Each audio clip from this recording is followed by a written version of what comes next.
এখন আমি তোমাদের প্রোগ্রামিং এর একটা গুরুত্বপূর্ণ কনসেপ্ট ভ্যারিয়েবলের ধারণা দেব। ভ্যারিয়েবল এর বাংলা নাম হচ্ছে চলক, যেটা হয়তো তোমরা আগে শুনে এসেছো গণিতে। এবং প্রোগ্রামিং এর চলকটাও অনেকটা একই রকম। তো আমরা যেসব প্রোগ্রাম লিখি সেখানে যেসব ভ্যারিয়েবল গুলো থাকে সেগুলো সেভ হয়ে থাকে হচ্ছে র্যামে। র্যাম বা র্যান্ডম অ্যাক্সেস মেমোরি। র্যামে কিভাবে ভ্যারিয়েবলের মানগুলো থাকে সেগুলো সহজে বোঝানোর জন্য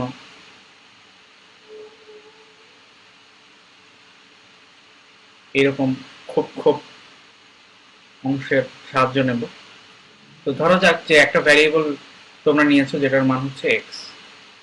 তো সেটা র্যামে একটা নির্দিষ্ট জায়গা দখল করে নেবে। এখন এক্স এর মান যদি আমি 2 লিখি, র্যামেও এরকম 2 সেট হয়ে যাবে। আরেকটা ভ্যারিয়েবল ধরো নিলাম ওয়াই। ওয়াই এর মান হচ্ছে 3, র্যামেও ওয়াই এর বিপরীতে 3 সেভ হয়ে যাবে। ধরা যাক যে আরেকটা ভ্যারিয়েবল জেড, যেটার মান হচ্ছে এক্স যোগ ওয়াই। আমাদের এক্স এর মান আমাদের র্যাম থেকে আমরা দেখতে পাচ্ছি 2 এবং ওয়াই এর মান দেখতে পাচ্ছি 3। তার মানে এক্স এর সাথে ওয়াই যদি যোগ করা হয়, তার মানে হচ্ছে এক্স এর যে মান সেটার সাথে ওয়াই এর মান যদি যোগ করা হয় তাহলে আমরা পাবো হচ্ছে 5।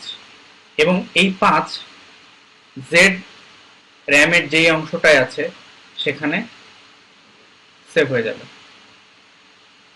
এখন একটা কথা হচ্ছে যে আমরা র্যামে যেভাবে দেখাচ্ছি 2 3 5, কম্পিউটার আসলে ঠিক সেভাবে সেভ করে না। তো আমাদের বোঝার সুবিধার্থে আমরা এটা ব্যবহার করেছি। গণিতে যেরকম ভ্যারিয়েবল আমরা দেখেছি x y z, computer programming এর ক্ষেত্রে ভ্যারিয়েবল নাম অনেক রকম হতে পারে। যেমন ধরা যাক যে আমি টোটাল মার্ক রাখার জন্য টোটাল আন্ডারস্কোর মার্কস এরকম একটা ভ্যারিয়েবল রাখতে পারি। কারো গ্রেড রাখতে হলে গ্রেড রাখতে পারি, কারো বয়স রাখতে হলে বয়স রাখতে পারি, বা 3টা ভ্যারিয়েবল x1 x2 x3 এরকম রাখতে পারি।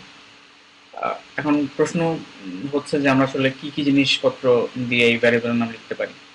আমরা ভ্যারিয়েবলের নামে ইংরেজি বড় হাতের এবং ছোট হাতের অক্ষর ব্যবহার করতে পারি, আন্ডারস্কোর ব্যবহার করতে পারি, এবং 0 থেকে 9 এই অঙ্কগুলো ব্যবহার করতে পারি।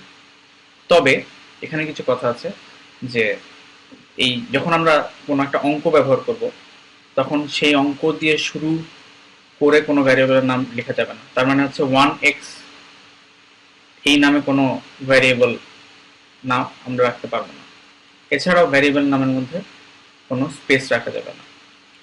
তাহলে এই ভিডিওতে আমরা দেখলাম যে ভ্যারিয়েবলের মানগুলো কিভাবে মেমোরিতে থাকছে এবং ভ্যারিয়েবলের কোনো একটা মান অ্যাসাইন করা হলে কিভাবে মেমোরিতে যাচ্ছে, এবং মেমোরিতে ইতিমধ্যেই থাকা বিভিন্ন ভ্যারিয়েবলের মানের উপর বিভিন্ন অপারেশন চালিয়ে যে মানটা পাওয়া যাচ্ছে সেটা মেমোরিতে কিভাবে যাচ্ছে। এছাড়া বিভিন্ন ভ্যারিয়েবলের নাম আমরা কিভাবে রাখতে পারি সে নিয়মগুলো আমরা পরবর্তী ভিডিওগুলোতে দেখব, যে বিভিন্ন ভ্যারিয়েবলের ধরন এবং ইনপুট আউটপুট নিয়ে কিভাবে ভ্যারিয়েবল আমরা স্টোর করতে পারি সেগুলো।